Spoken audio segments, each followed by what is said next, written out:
Hello there, Irbij. Are you there? Yeah. Okay, I finished interviewing Huntress, so a few things you gotta know. First of all, normally you'd win the deck of cards for winning the game, but since you were in 2 games before that weren't taped, we had to compensate you for being ahead in those games, and so therefore, in addition to the cards, you'll get $10. $5 is the compensation for the game, and $5 is the compensation for having a 4-player game.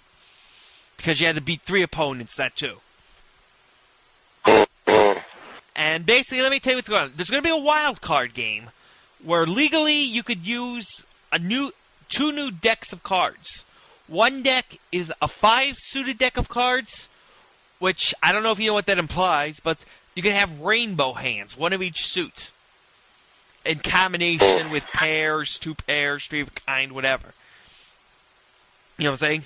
I have the list of the exact probabilities of what the likelihood of things are going to happen. So I'll give you the rank of the hands, how they rank. It's not the standard rank, because actually flush is harder than full house now, because getting all 5 the same suit when there's 5 different suits, as opposed to 4 different suits, is tougher. So flush ranks higher than full house. You know what I'm saying? And then finally, there's a 6-suited deck also in there. Basically, it's a 5-suited deck for wild card players, where basically 1 rank is wild, but most of the cards in that rank are not wild suited except for 1. The wild suit of the wild number. And there's a wild suits, but most of the cards of that suit are not wild in rank. So therefore, you could have partial wilds. You could have, like, an ace of a wild suit, or a wild rank of diamonds. You know what I'm saying? You understand what I'm saying? Oh, I mean, and the rule is, if you have something like Ace of Hearts, Ace of Spades, Wild of Spades, you can't use the Wild as an ace, because you already have an Ace of Spades. You know what I'm saying? That's another rule. Oh, okay. As far as that's concerned. And also we got rules about if you do choose to play games with Wild, you could pad the Wilds so that if you win with a lot of Wilds, you win less money, or you have to put more money at risk in order to win the same amount of money. You know what I'm saying? It's odds based on Wilds. So therefore, if you happen to win with a natural hand over a wild hand, you'll get paid double, possibly. You know, oh, okay. So you got some different kinds of rules. I'm saying, if your hand has less wilds than your opponent and you beat them, you'll win a bigger payout. Yeah, I feel what you're saying. I'm just saying that. I mean, that'd be a. If my hand's more, if I have an authentic natural hand, yeah, that'd be a cool way to play. I mean, if your natural hand beats his wild hand, your payout is more. If you choose to play that way. Yeah. Okay, so maybe that encourages wilds more. You know. You'll get a cool. deck. I'll send you the link to. So send me your email address via Xbox Live, and I'll send you my email. You said you need to put. Yeah, I don't got no PayPal, so you got to put all my stuff in an envelope, buddy. Oh, I'm sending you the deck of cards anyway, so might as well send it in the same envelope. Yeah. Alright, and so I'll just give you my address. Okay, well, hold on. Give me your address and your email address so I can email you the rules to Triple Topper Poker. Because you're definitely... Okay, yeah, that's what's up, because I won now. 5-suited is legal in the championship game. 6-suited is legal in the championship game. Triple Topper is legal in the championship game. Okay. So therefore, and any game version you could think of. As I said, the rules with Wild is you could have rules where if you win with less wilds than your opponent and you have the better hand anyway, you get paid out more. So therefore, wilds may not necessarily be a good thing because, and the thing is, the splits pay out evenly, but you pay in according to your wilds. So therefore, you could come out ahead if you split a pot and have less wilds. So I'm just saying, any point you were scared about, any point about when you were scared about you might not win it? No, I was never really worried. I guess I got worried when, what's his name, he started to creep up. Talk about Huntress. When Hunter started to creep up, and I remember when I told you, I said, "Oh, he's about to be chip leader." Yeah. That's when I was scared. That's when I was scared. Honestly. And basically, you did the the blind all in, so that your opponent would think he could have a weaker hand and still have a decent chance of winning it. Mm-hmm. As it turned out, he did have a weaker hand than what he would have probably, what he regretted, right? What he regretted calling with. Yeah, but there was no place to go because the blinds had me up so high. There was, at a certain point, the blinds make all your decisions for you. So therefore, you decided you might as well go blind all in, tempt them to go in with a lesser hand, right? I had to. Yeah, that's the only way to do it, yeah. I mean, I had to use the last move that I had, even though it wasn't really a move. I got you. That's the only... Okay, so, You know what I mean? You gotta use what's there. You gotta use what's in front of you. Okay, so just out of curiosity, now that the championship game will use more exotic decks, are you planning to play with more exotic games with both the regular deck and the 3 exotic decks?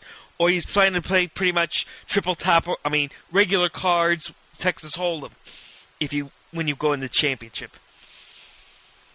You know what? Now that it's a little different, it's probably going to change. Okay, so basically when it was just regular cards, you wanted to play just Texas Hold'em, right? Yeah, now I'll probably get exotic with the games. I'll think of games. You'll think of games with all 4 decks. Yeah, I've played some pretty exotic ones, at the home game. And also, basically, basically, I'll tell you how you could get access to a 5-suited and 6-suited deck. Basically, what you do is there's 2 ways you could do this. You could either take 2 regular decks of cards, turn the hearts into valentines by drawing arrows through them, turn the diamonds into kites by drawing crosses in them, and there you have your 6 suits. You can use 5 of the suits for a 5-suited deck, and then all 6 suits. And then for the 6 suited wilds, you take the 4 jokers and 2 of the aces, or if there's 3 jokers in a pack, all 6 jokers, decorate each of them with a suit, turn the 2 of the aces into generic jokers, if you want to add those 2, which are total wild, Wow, okay. It's kind of complicated. The easier way to do it if you don't feel that artistic is to buy a deck of Rage cards. Rage is a game that you find out. It's a 6-suited game. It's originally a trick-taking game, but I found it makes a good poker game too. And hopefully, now I'm gonna send to Fundex Games my submission for 6-suited poker, so that maybe they could turn the Rage into a game that also plays 6-suited poker. And I can make some money off that too. So, that's cool. I'm just saying. Also, we're going to invite you back to listen to the commentary from all the players and all the hidden cards, so you could decide whether you thought you were right, you thought you were wrong. Would you have? Yeah, please. I can't wait for that. Saying stuff like that. Even though you don't have to make the case to be a good commentator, I believe you were the best of the 4 commentators. I mean, you were pretty good with odds, pretty good with strategy. You described what you were thinking, which is what the whole purpose of the show is about. Mm-hmm. Thank you, man. Thank you. I appreciate you saying that, man. Of the ones I've played so far, probably you're the best commentator. I mean, the first game wasn't that good. Oh, man, thank you. The second game got better. I mean, you realized you might not win, so you might as well commentate to earn a wild card spot, right? Mm-hmm. And there was a point where you might not have won, so you might have had to rely on your commentary. So I guess this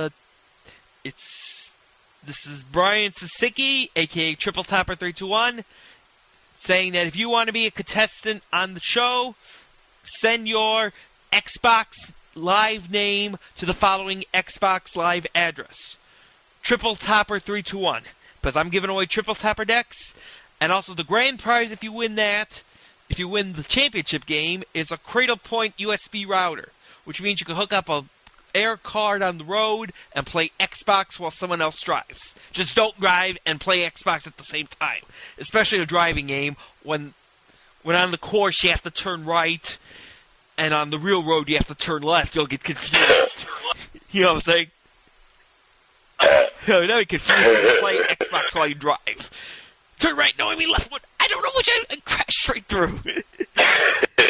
So the kids, if anyone wins this device, do not play Xbox Live while driving if you win this device.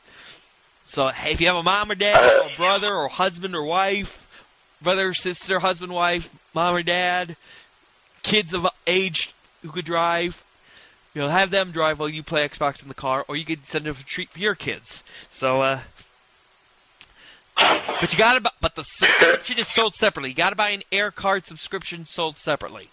There's many different wild air card companies. You gotta search, see where you're gonna be at, and choose the best one based on where you're at and where you're going. So this is Brian Sasicki saying goodbye. See you next time. Have a good life.